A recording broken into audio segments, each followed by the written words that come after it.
सभी को नमस्कार। अ,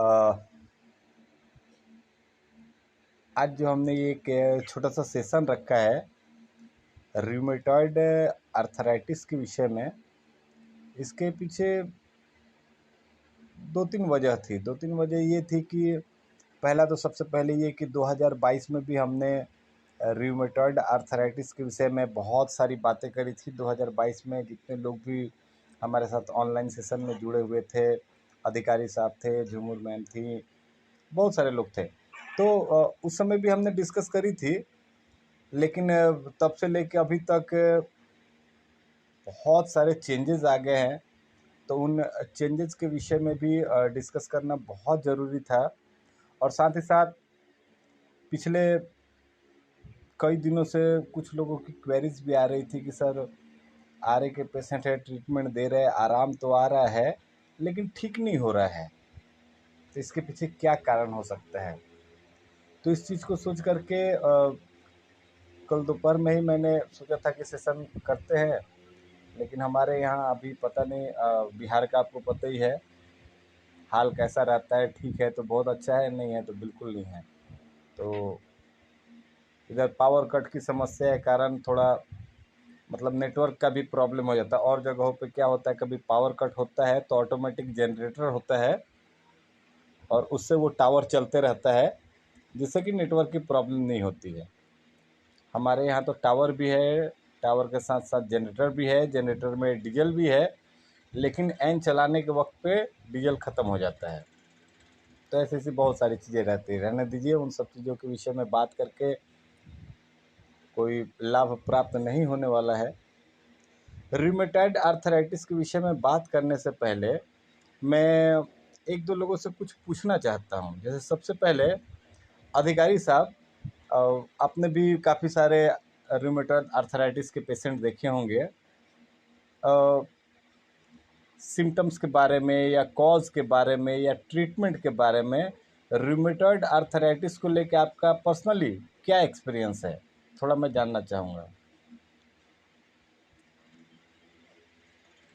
या फिर राकेश मैम आप बताइए। नमस्कार सर। जी नमस्ते जी, बताइए रूमेटॉइड आर्थराइटिस मतलब आपकी क्या सोच है। सर रूमेटॉइड आर्थराइटिस तो बड़ी टाइप्स का होता है सर। एक आर ए फैक्टर, कुछ लोग ऐसे होते हैं जिनका जो है वो फिजिकल एबनॉर्मलिटी नहीं आती सर उनमें ना। कॉम्प्लिकेशंस होंगी, जॉइंट्स पेन वो सब तो होगा, पर फिजिकली वो नहीं आती। और कुछ लोग ऐसे होते हैं कि जिनको फिजिकली कॉम्प्लिकेशन आ जाती है, जैसे हाथ मुड़ जाएंगे, हाँ, पैरों की उंगलियां उंगलियां टेढ़ी टेढ़ी हो हो जाना, जाएंगी। हाथों की हाँ उंगलियां जी, टेढ़ी हो जाना। जी हाँ जी, हाँ जी। तो सर ऐसे जो लोग होते हैं उनको जो थोड़ा वो ज्यादा कॉम्प्लिकेटेड केस होते हैं सर। चलिए। और कुछ लोग होते हैं जो जैसे आरे जो है वो जीन्स के थ्रू भी आता है, तो जो जेनेटिक होते हैं वो और कॉम्प्लिकेटेड होते हैं सर। अभी यही मैं पूछना चाह रहा था कि आपने तो बहुत अच्छे से बताया। नो डाउट आर्थराइटिस बहुत तरह का होता है, जिसमें आज हम लोग रूमेटॉइड आर्थराइटिस के बारे में बात कर रहे हैं। अभी जैसे आपने जो चीज़ें बताई, सिम्टम्स बताए कि हाँ हो सकता है किसी में फिजिकल डिफॉर्मिटी आ जाए, किसी में ना आए, लेकिन जिनका भी हाँ जी, आर ए फैक्टर पॉजिटिव है उनको हम मान के चल सकते हैं कि रूमेटॉइड आर्थराइटिस है। और इसमें कुछ हाँ फिर जी सर। जेनेटिक्स की बात आपने कही। चलिए, ये सारी बातें ठीक है, अभी इसके ऊपर हम लोग डिटेल्स में बात करेंगे। आगे थोड़ा सा और जानकारी लेना चाहते हैं। या झुमुर मैम, आपको कुछ आर्थराइटिस के बारे में आइडिया है क्या? रूमेटॉइड आर्थराइटिस, गठिया जिसको कहते हैं हम लोग आम भाषा में। सर ये जो राकेश मैम ने बोला, ऐसा मेरे भाभी को भी है, उनकी उंगली मुड़ गई है हाथ की। सर ये तो है, लेकिन मैं सर एक मेरी फ्रेंड है जो कॉलेज में मेरे साथ पढ़ती थी सर, उसका डॉक्टर, बहुत पहले की बात है तो मैं इतना कंफर्म नहीं हूँ, लेकिन फिर भी उसको डॉक्टर ने बोला कि उसके हार्ट में आर्थराइटिस है, इसलिए उसको बहुत पेन होता था। वाह, ये सबसे तो बड़ी बात हार्ट में आपने तो कही। आज तक हम लोग सोचते हैं कि आर्थराइटिस जो होता है जॉइंट्स में होता है, स्पेशली हील हो गया, नी हो गया, अपना हिप बोन हो गया, शोल्डर हो गया, एंकल हो गया और फिंगर्स के जॉइंट हो गए, इधर ही आर्थराइटिस होता है। लेकिन जो अभी झुमूर मैम ने बताया उसमें मैं थोड़ा सा ऐड ऑन करना चाहूँगा कि आर्थराइटिस हार्ट में और लंग्स में, मतलब हृदय में और फेफड़े में, इन दो जगहों पे भी हो सकता है। ये एक नई बात है ना आर्थराइटिस के, रूमेटॉइड आर्थराइटिस के बारे में सुनने के लिए, लेकिन ये सच है। आप चाहे तो गाइटन की बुक पढ़ लो या रॉजर विल्सन की बुक पढ़ लो, जो भी मतलब अपने हेल्थ सेक्टर में जो बढ़िया एनाटॉमी फिजियोलॉजी के बुक माने जाते हैं उनमें पढ़िएगा। आर्थराइटिस का असर हार्ट और लंग्स में भी होता है। हाँ, ये बात है, डिपेंड करता है किसी के जॉइंट्स में ज़्यादा हो रहा है, हार्ट में कम हो रहा है, लेकिन हो रहा है। उसको हार्ट वाली प्रॉब्लम उतनी नहीं हो रही, उसको जॉइंट्स में, नीज में प्रॉब्लम है, एल्बो में प्रॉब्लम है। और कुछ लोगों को जॉइंट्स में ज़्यादा प्रॉब्लम नहीं होती है, वॉल्व्स वाली जगह में प्रॉब्लम हो जाती है। अच्छा, हार्ट में कोई प्रॉब्लम नहीं आता है, वो जो हार्ट के तीनों वॉल्व है, कस्पिड, बाइकस्पिड और ट्राइकस्पिड, ये वॉल्व में प्रॉब्लम आती है। क्या आती है इसके ऊपर भी बात करेंगे। चलो, ये झुमूर मैम ने बहुत अच्छा चीज बताया। और सर ऐसे तो स्किन पे भी होता है, कुछ पेशेंट सोरियासिस विद आर्थराइटिस भी आते हैं। हाँ, ऐसी ऐसी चीज़ें भी होती है, बहुत रेयरली। इन सब के विषय में आज बात करेंगे। थोड़ा सा और जानने का प्रयास करते हैं। तपन जी, आर्थराइटिस के बारे में कुछ बताइए हमें। सर नमस्कार। नमस्ते जी। सर आर्थराइटिस में तो जॉइंट्स का पेन होता है और क्या होता है कि सुबह सुबह वो ज्यादा पेन होता है, यानी चलने के लिए थोड़ा पेन होता है, और जितने ही वो क्या सूरज बढ़ता है वो थोड़ा पेन धीरे धीरे कम होता है सर। ओके, अभी तपन जी ने जो बात बताया है उसको मेनली अगर समझे तो जॉइंट्स में पेन होता है, सुबह सुबह वो पेन ज़्यादा रहता है, और जैसे जैसे दिन बढ़ता है ये पेन धीरे धीरे कम होने लगता है। चलिए, बहुत अच्छा। आर्थराइटिस से जुड़ा हुआ कुछ और भी एक्सपीरियंस आप लोग में से कोई अपना शेयर करना चाहेंगे?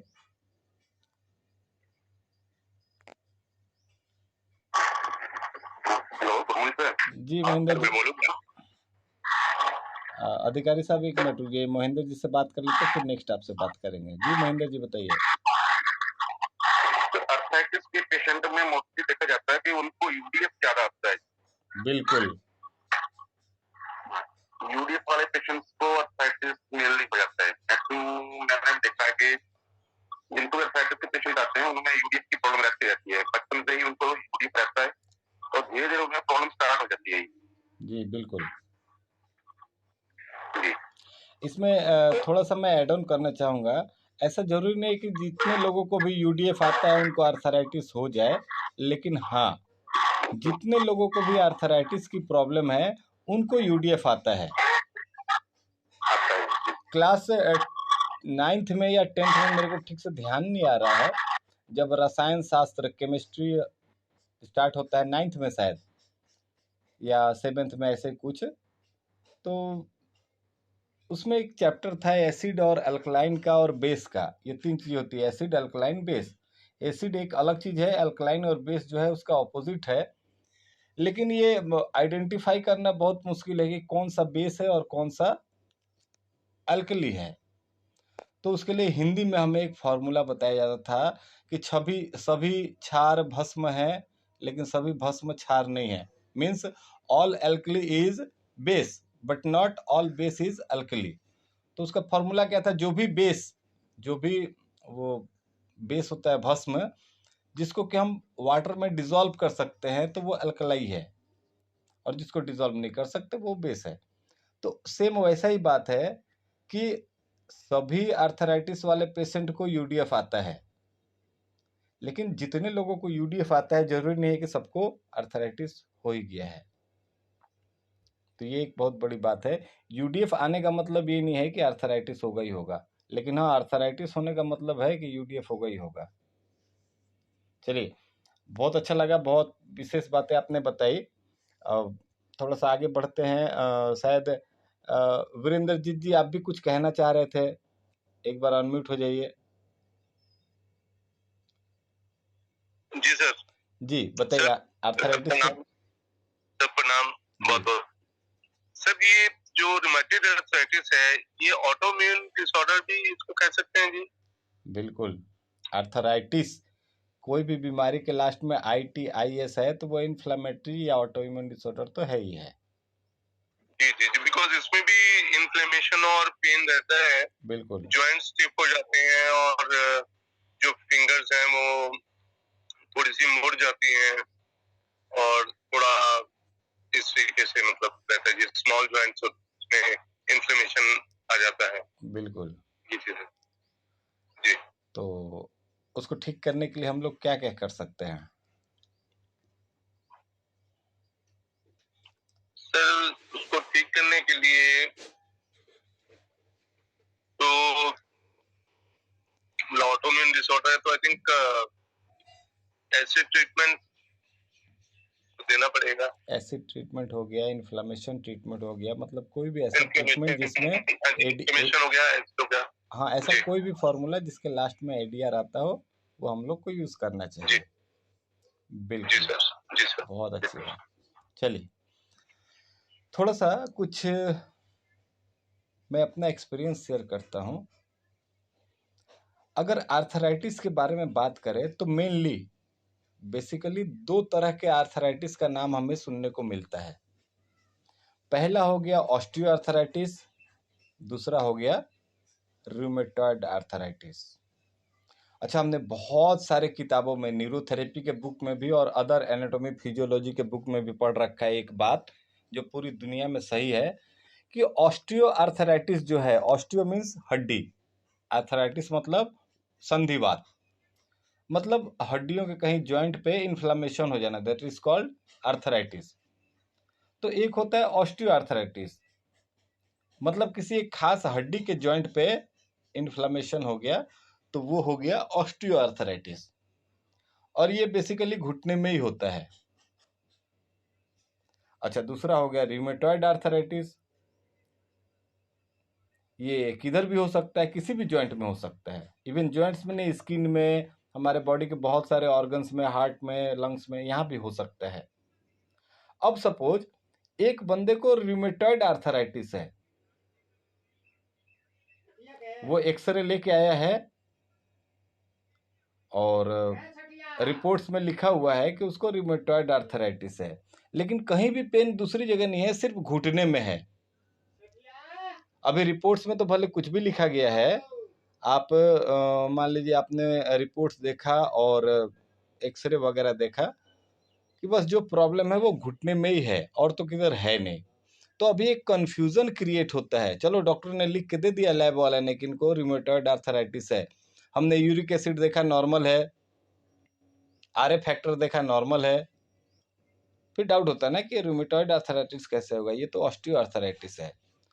तो अगर घुटने में दर्द है, इन्फ्लामेशन है, तो हम पहचानेंगे कैसे कि कौन सा ऑस्टियोआर्थराइटिस है और कौन सा रूमेटॉइड आर्थराइटिस है? इसके साथ साथ ही आप सभी ने सुना होगा, एक्सरे लेकर के कोई आते हैं और कहते हैं हमारी हड्डियों में गैप कम हो गया है, कहीं कहते हैं गैप बढ़ गया है, तो इसका क्या मतलब होता है? तो सबसे पहला सवाल कि ऑस्टियोआर्थराइटिस OA और RA में डिफरेंशिएट कैसे करेंगे? हमें कैसे पता चलेगा बिना कोई रिपोर्ट देखे, सिर्फ एक्सरे देख के हमें कैसे पता चल सकता है कि ये रूमेटॉइड आर्थराइटिस है या ऑस्टियोआर्थराइटिस है?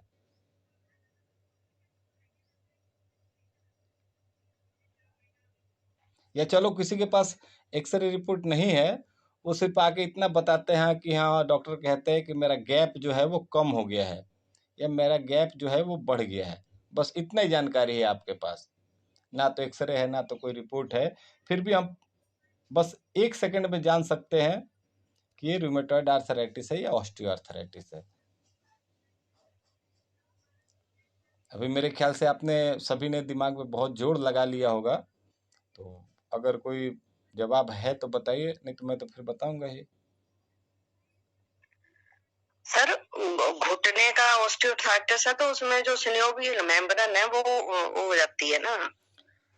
अभी मैं इतना तो बता रहा हूँ कि अब सुनिए, उसके पास कोई रिपोर्ट नहीं है कि साइनोवियल फ्लैट सूख गया है या टेंडन में इन्फ्लामेशन हो गया है या क्या हो गया है, उसको बस घुटने में दर्द है और डॉक्टर ने बताया है कि गैप कम हो गया है, या घुटने में दर्द है और डॉक्टर ने बताया गैप ज़्यादा हो गया है। हम ये, क्योंकि देखिए ऑस्टियो आर्थराइटिस का ट्रीटमेंट हमें अलग करना पड़ेगा, रूमेटॉइड आर्थराइटिस का अलग करना पड़ेगा। तो हम ये पता कैसे लगाएंगे कि वो ऑस्टियो आर्थराइटिस है या रूमेटॉइड आर्थराइटिस है? सर उसके घुटने में प्रॉब्लम होगी ना, जो ऑस्टियोआर्थराइटिस वाला पेशेंट है, घुटने में स्वेलिंग, और घुटना ही नहीं वो मोड़ सकता, टांग नहीं अपने मोड़ सकता, उठा हाँ। के चल नहीं सकता। तो सेम यही चीज तो रूमेटॉइड आर्थराइटिस में भी होता है, उसमें भी जॉइंट्स की प्रॉब्लम होती है। आर्थराइटिस में तो और भी सिम्टम होंगे ना सर? हाँ, तो वही जानना चाहता हूँ कैसे, कौन से ऐसे सिम्टम्स है या कौन सा ऐसा बात है जिसको सुन के हमें पता चले कि ऑस्टियो आर्थराइटिस है या रूमेटॉइड आर्थराइटिस है। क्योंकि अभी जो मैं बात बताने वाला हूँ ये मैं, आप चाहो तो रिटर्न दे सकता हूँ, ये आज तक न्यूरोथेरेपी के फील्ड में किसी ने ये बात नहीं बताई होगी जो आज मैं बताने वाला हूँ। लेकिन मैं चाहता हूँ उसके पहले आप लोग की भी जो जानकारी है वो सबके साथ शेयर करें। जी आशीष जी, कुछ कहना चाहते हो क्या? मेरे अनुसार रिमोटाइड में तो उसका गैप जो है बढ़ जाएगा, ओस्टियो में कम हो जाएगा। ये कहाँ से पढ़ा?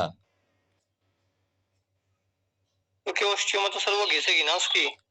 ये आशीष ने जो आंसर दिया है ना, ये 100% करेक्ट है, यही पहचान है। अगर गैप कम हो गया तो ये ऑस्टियो आर्थराइटिस है, गैप बढ़ गया तो रिमोटॉइड आर्थराइटिस है। ये सिर्फ और सिर्फ घुटने के विषय में मैं बोल रहा हूँ। बाकी अगर किसी को एल्बो में पेन है, शोल्डर में, कंधे में दर्द है, तो वो तो समझ सकते हैं कि वो रिमोटॉइड का पार्ट हो सकता है। घुटने में होता है तो दिक्कत होता है कि रिमोटॉइड को कैसे पहचानेंगे, ऑस्टियो को कैसे पहचानेंगे। तो ये हमेशा ध्यान रखिए, अगर एक्सरे रिपोर्ट देखते हैं या पेशेंट आपको खुद बताता है कि गैप कम हो गया है, इसका मतलब ऑस्टियो आर्थराइटिस है, और गैप बढ़ गया है तो इसका मतलब रूमेटॉइड आर्थराइटिस है। ऐसा क्यों होता है इसके विषय में भी बात करेंगे, लेकिन उसके पहले 2-3 विषय पे और बात कर लेते हैं। अभी रूमेटॉइड आर्थराइटिस के विषय में बात करें तो आज से 20-30 साल पहले तक ऐसा माना जाता था कि जो गठिया रोग है वो 50 से ऊपर, 60 से ऊपर के लोगों को होता है। लेकिन पिछले 30 सालों के शुरुआत में हमने देखा कि नहीं, ऐसा जरूरी नहीं है। 25-30 साल के यंग्स को भी हो जा रहा है, और अब तो 5 साल के बच्चे को भी पता चल रहा है कि आर्थराइटिस, रूमेटॉइड आर्थराइटिस की प्रॉब्लम है। अच्छा, एक 5 साल का बच्चा है या फिर एक 25-26 साल का कोई यंग लड़का है या लड़की है, जो भी, अगर उसका ब्लड टेस्ट करेंगे तो उसमें आरए फैक्टर पॉजिटिव नहीं दिखाएगा, लेकिन फिर भी उसको रूमेटॉइड आर्थराइटिस है। तो ऐसा जरूरी नहीं है कि आरए फैक्टर पॉजिटिव दिखाना ही चाहिए। इसके लिए एक सिंपल सा मैं उपाय बताता हूँ कि कोई फीमेल है, फीमेल लोगों का जैसे मेनोपॉज जो होता है 45 से 48 के बीच में होता है। अगर 48 साल की उम्र के बाद किसी महिला को रूमेटॉइड आर्थराइटिस होता है तो उसका आरए फैक्टर पॉजिटिव दिखाएगा। और अगर 45 साल से कम की कोई लेडी है और उसको रूमेटॉइड आर्थराइटिस है तो हो सकता है टेस्ट में आरए फैक्टर पॉजिटिव ना भी दिखाए। हो सकता है, मैंने कहा हो सकता है पॉजिटिव भी दिखाए, लेकिन हो सकता है पॉजिटिव ना भी दिखाए। पॉजिटिव नहीं दिखाएगा तो हम तो सोचेंगे अरे यार इनको तो रूमेटॉइड आर्थराइटिस है नहीं, बट ऐसा नहीं है। और ये फीमेल के बारे में मैंने बताया 48 और 45 का। मेल्स के विषय में इसको 55 लेके चल सकते हैं। 55 से किसी अधिक एज के किसी पुरुष को रूमेटॉइड आर्थराइटिस है तो उसका आरए फैक्टर पॉजिटिव आएगा। 55 से कम का है तो उसका हो सकता है पॉजिटिव ना भी है। तो सिर्फ आरए फैक्टर नेगेटिव आने के कारण हम ये नहीं कह सकते कि इनको रूमेटॉइड आर्थराइटिस नहीं है। आरए फैक्टर नेगेटिव होने के बाद भी कई लोगों को रूमेटॉइड आर्थराइटिस होता है। तीसरी बात, अभी जब बात हो रही थी तो बता रहे थे कि सुबह उठने पे प्रॉब्लम ज़्यादा रहता है, जैसे जैसे दिन बढ़ता है वैसे वैसे प्रॉब्लम कम हो जाती है। ये बात भी सत्य है, लेकिन पूर्ण सत्य नहीं है। सबके साथ ऐसा नहीं होता है। आप आर्थराइटिस के अगर 100 मरीजों को देखोगे तो हो सकता है कि 40 का या 50 का या 60 का ऐसा हो रहा है, लेकिन 100 में से 100 का ऐसा होगा, ऐसा गारंटेड नहीं है। तो इसको एक परमानेंट सिम्टम तो नहीं मान सकते कि सुबह उठ के दर्द ज़्यादा हो रहा है और जैसे जैसे दिन बढ़ रहा है वैसे वैसे कम हो रहा है। हाँ, इसको एक चीज़ मान के हम चल सकते हैं कि इसमें क्या हो रहा है कि वो बंदे के अंदर यूरिक एसिड बढ़ा हुआ है। उसका टेस्ट कराइए, यूरिक एसिड 100% बढ़ा हुआ आएगा, क्योंकि जब यूरिक एसिड हमारे ब्लड में ज़रूरत से ज़्यादा रहेगा तभी कैल्सिफिकेशन वाले काम होते हैं। कहीं पे सर प्लीज सर तो ये दोनों बीमारियां अलग अलग है ना सर? कौन सी दोनों? सर जो यूरिक एसिड बढ़ता है सर उसको वात रक्त बोलते हैं, और जो आर ए पॉजिटिव होता है वो आम बात होता है। हाँ, आयुर्वेद के हिसाब से अलग अलग है। हाँ जी। न्यूरोथेरेपी के हिसाब से देखिए, एक तो ऑस्टियोआर्थराइटिस अलग चीज हो गया। अब रूमेटॉइड आर्थराइटिस की बात करते हैं तो एक एक पॉइंट पे हमें देखना पड़ता है। पहले आर ए फैक्टर देखें, अगर पॉजिटिव है तब तो पक्का है कि रूमेटॉइड आर्थराइटिस है। लेकिन अगर मान लीजिए पॉजिटिव नहीं है, नेगेटिव है, तो इसका मतलब ये नहीं कि उसको आर ए नहीं है, हो सकता है। वैसे ही किसी का यूरिक एसिड बढ़ा हुआ है और सुबह उठता है हर जॉइंट्स में दर्द होते हैं और फिर धीरे धीरे जैसे जैसे दिन बढ़ता है, धूप चढ़ती है, तो धीरे धीरे ठीक हो सकता है। तो इसमें ऐसा है कि यूरिक एसिड बढ़ा हुआ आएगा ही आएगा, उस बंदे का पक्का है कि यूरिक एसिड बढ़ा होगा। लेकिन जरूरी नहीं है कि उसको आर्थराइटिस, रूमेटॉइड आर्थराइटिस होगा ही। अब किसी की एड़ी में हड्डी बढ़ गई, हील स्पर जो कहते हैं, तो उसमें भी क्या यूरिक एसिड बढ़ रहा है, वो कैल्शियम एड़ी पे आके जमा हो गया, जिसके कारण एक्सरे में अब डॉक्टर दिखा रहे हैं कि एड़ी की हड्डी बढ़ गई है, ऐसा नुकीला सुई की तरह ये चुभ रहा है, दर्द हो रहा है। लेकिन उसमें भी तो यही चीज हो रहा है ना कि सुबह में ज्यादा होता है, धीरे धीरे धीरे धीरे दिन बढ़ने के साथ धीरे धीरे रिलैक्स होते जाता है। सेकंड एक चीज आती है एंकलॉइजिंग स्पॉन्डिलाइटिस, नाम सुना होगा आप लोगों ने, बम्बू स्पाइन भी कहते हैं। इसमें भी क्या होता है, हड्डियों के अंदर कैल्शियम जमा होता है। कैल्शियम का कोई और काम नहीं है क्या, किधर भी आके जमा हो जाएगा। वो एक्चुअली कैल्शियम नहीं जमा होता है, यूरिक एसिड के क्रिस्टल्स जमा होते हैं। और जहाँ पे भी यूरिक एसिड के क्रिस्टल जमा होंगे, मजबूरन उसको ढकने के लिए वहाँ पे आके कैल्शियम को जमा होना पड़ेगा। तो पहले यूरिक एसिड जमा होता है, उसको ढकने के लिए कि वो कुछ गड़बड़ ना कर दे, उसको ढकने के लिए कैल्शियम्स के क्रिस्टल्स आके उसके ऊपर जमा होते हैं। फिर धीरे धीरे एक्सरे में दिखता है कि अरे वहाँ की हड्डी बढ़ गई है। अगर उस हड्डी को काट के दिखाया जाए तो अंदर यूरिक एसिड के क्रिस्टल दिखेंगे, ऊपर से कैल्शियम का पार्ट दिखेगा। तो ये सारी चीजें हैं जो आर्थराइटिस के बारे में पिछले एक साल में मेरे को जो पता चली, ये चीज मैंने शेयर किया।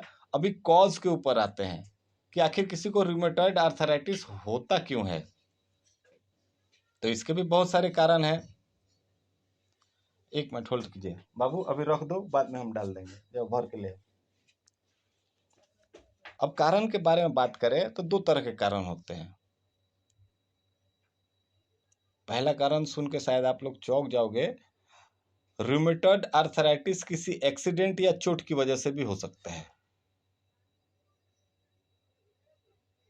अब सुनने में बड़ा अजीब लग रहा है कि यार चोट लगने के कारण आर्थराइटिस कैसे हो सकता है। होता है। सपोज एक चीज नॉर्मली बता रहा हूँ, आजकल किसी भी आप नर्सिंग होम में चले जाओ, हॉस्पिटल में चले जाओ, डॉक्टर के पास चले जाओ, डॉक्टर्स ये मान के ही बैठते हैं कि आप इंडिया के हो तो इसका मतलब आपके अंदर कैल्शियम की कमी है। ये सारे डॉक्टर्स ने एक तरह से एज्यूम कर रखा है। अभी कभी भी एक्सीडेंट होता है, अगर बोन में चोट लगती है या हेयर लाइन फ्रैक्चर हो जाए या मेजर फ्रैक्चर हो जाए, कुछ भी हो जाए, हड्डी से जुड़ा हुआ कुछ भी रहेगा, तो वहाँ पे डॉक्टर्स कैल्शियम और विटामिन D3 की दवाई देना शुरू करते हैं। मतलब हम शरीर को बोल रहे हैं कि जल्दी जल्दी जल्दी जल्दी कैल्शियम बनाओ, वहाँ पे जमा करना है। अब हमारी बॉडी अपनी तरफ से कैल्शियम बनाने की कोशिश तो करती है, लेकिन जितनी नीड है उतनी अगर ना बना पाए तो फिर हमारा स्टमक जो है एक्शन में आता है, वो प्रोटीन को हाफ डाइजेस्ट करके छोड़ देता है। जैसे प्रोटीन के बारे में डाइजेस्टिव सिस्टम वाले चैप्टर में मैंने बताया था कि पहले क्या होता है, प्रोटीन है तो वो जैसे स्टमक में आता है, पीएच लेवल 3 से कम जाता है तो पेप्सिनोजन जो है वो पेप्सिन में चेंज होता है और वो प्रोटीन को पेप्टाइड में बदल देता है। और बाद में जब वो डियोडिनम में जाता है तो ट्रिप्सिन में चेंज होकर के उसको अमीनो एसिड में चेंज करता है। अभी जैसे अगर बॉडी में इमरजेंसी कंडीशन आ गई, कैल्शियम बहुत सारा चाहिए और हमारी बॉडी उसको एब्जॉर्ब करके पहुंचा नहीं पा रही है, तो वैसे ही इमरजेंसी कंडीशन में हमारा स्टमक क्या करता है, जो वो पेप्टाइड्स बना के रखा है तुरंत उसको चेंज करके, उसका रूप चेंज करके यूरिक एसिड में, और उसको ब्लड में डालना शुरू करता है। अच्छा, वो चेंजेस जो करता है डायरेक्ट यूरिक एसिड में वो चेंज नहीं करता, वो पायरोविक एसिड में चेंज करता है। हम जो कहते हैं ना हमारे ब्लड का पीएच लेवल 7.44 ऐसा है, मतलब अल्कलाइन ब्लड है। और कभी कभी हम liver zero mucous zero check करते हैं, म्यूकोस जीरो चेक करके देखते हैं दर्द है तो कहते हैं एसिड बढ़ गया। अरे एसिड बढ़ गया मतलब कौन सा एसिड बढ़ गया? तो पायरुविक एसिड ब्लड के अंदर बढ़ जाता है। पायरुविक एसिड बहुत सारा लफड़ा नहीं करता, थोड़ा बहुत करता है, बहुत ज़्यादा नहीं करता। लेकिन वो जब घूमते घूमते किडनी के पास जाता है तो किडनी को ये लगता है कि यार ये तो खतरनाक चीज़ है, तो उसको वो फिर यूरिक एसिड में चेंज करके अपने अंदर स्टोर करके रखता है। अगर बहुत ज़्यादा स्टोर हो गया तो हो सकता है किडनी स्टोन हो जाएगा। तो किडनी अपने आप को बचाने के लिए कि बाबा मेरे को मरने से अच्छा है, अब बहुत ज़्यादा हो गया, अब तू यूरिक एसिड को छोड़ो ब्लड में, तब फिर ब्लड में जाकर के यूरिक एसिड बढ़ना शुरू होगा। तो यूरिक एसिड बढ़ा है, इसका मतलब कहीं ना कहीं हड्डी पे यूरिक एसिड जमा होगा, वहाँ पे आके कैल्शियम जमा होगा। अब एक चीज़ बता रहा हूँ कि आपने ट्रेन में, बस में सफ़र किया होगा। ट्रेन में या बस में मान लीजिए आगे और पीछे 2 सीट है, तो दोनों सीट के बीच में एक निश्चित गैप होता है। मान लीजिए 1.5 फीट का या 2 फीट का, जितना भी गैप होगा वो सारे सीट के बीच में उतना ही 2-2 फीट का गैप होगा। अभी हमें एक 3 फीट का सामान वहाँ पे रखना है बीच में, 2 सीटों के बीच में, तो वो 3 फुट का सामान वहाँ पे आएगा क्या? नहीं आएगा। आने का एक ही रास्ता है कि या तो आगे वाली सीट को थोड़ा सा और आगे बढ़ाना पड़ेगा, और या तो पीछे वाली सीट को थोड़ा सा और पीछे करना पड़ेगा। तो जब भी बीच में आके कुछ फंसता है या घुसने की कोशिश करता है तो गैप बढ़ जाता है। यही है रूमेटॉइड आर्थराइटिस। सुबह सुबह उठने के बाद यूरिक एसिड बढ़ा हुआ, कहते हैं कि ये पंजे जब हाथ की उंगलियां मोड़ते हैं तो इतना दर्द होता है, पता चला कि अब जान ही निकल जाए। क्यों? क्योंकि उनके, हमारे हर जॉइंट के मुड़ने के लिए एक एंगल बनाया गया है कि कौन सा जॉइंट कितने एंगल तक किस डायरेक्शन में मुड़ सकता है। जैसे हमारे एल्बो है, इसको हम आगे की तरफ, अपने कंधे की तरफ हाथ को मोड़ सकते हैं। लेकिन अगर वहीं पैर की बात करें तो क्या हम अपने पैर के पंजे अपने कमर पे ले आकर के टच कर सकते हैं? आगे की तरफ से नहीं कर सकते। हम सोचेंगे कि लिम्फ देना है पैर से दे ले अपने आप को, या पेन देना है अपने आप को, तो दे सकते हैं? नहीं दे सकते हैं। हाँ, नीज के जॉइंट जो है वो पीछे की तरफ मुड़ते हैं, तो हर एक का डायरेक्शन है। जाहिर बात है जब गैप बढ़ जाएगा तो उसके मूवमेंट में प्रॉब्लम आने लगेगी। और चूंकि गैप बढ़ा क्यों है? क्योंकि बीच में आगे कुछ फंस गया है। अभी कहीं भी हो, चाहे घर का वो नल हो, चाहे ड्रेनेज सिस्टम हो, चाहे इलेक्ट्रिकल सिस्टम हो, चाहे ब्लड सिस्टम हो, चाहे हार्मोनल सिस्टम हो, कहीं भी कुछ फंसेगा तो वहाँ पे वो प्रॉब्लम क्रिएट करेगा, and that is rheumatoid arthritis.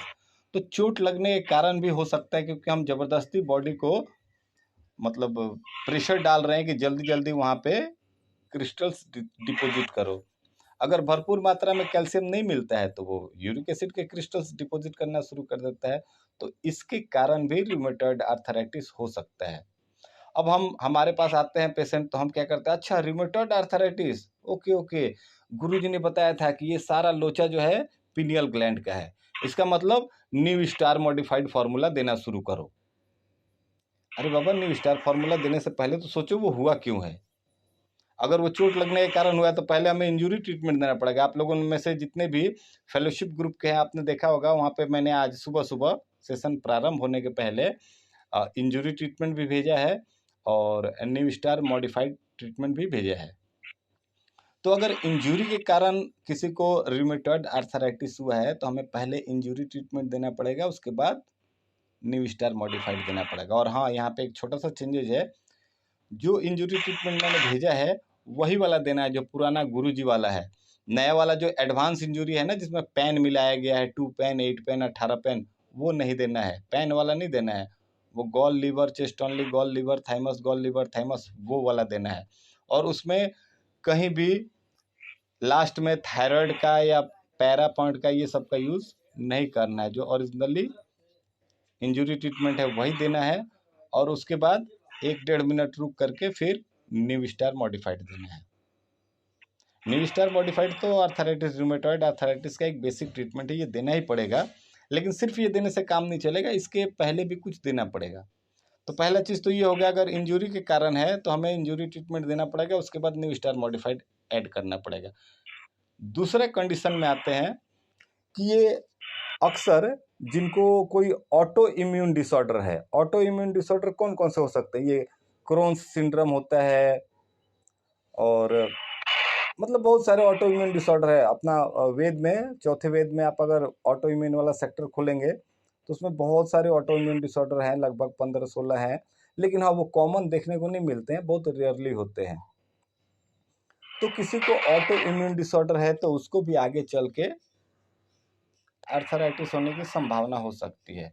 तो उसमें भी न्यू स्टार मॉडिफाइड तो देंगे, लेकिन ऑटो इम्यून है तो ऑटो इम्यून वाले को हम लोग 30 मेडुला 6 ADR पहले देते हैं, इन्फ्लामेशन ट्रीटमेंट फार्मूला।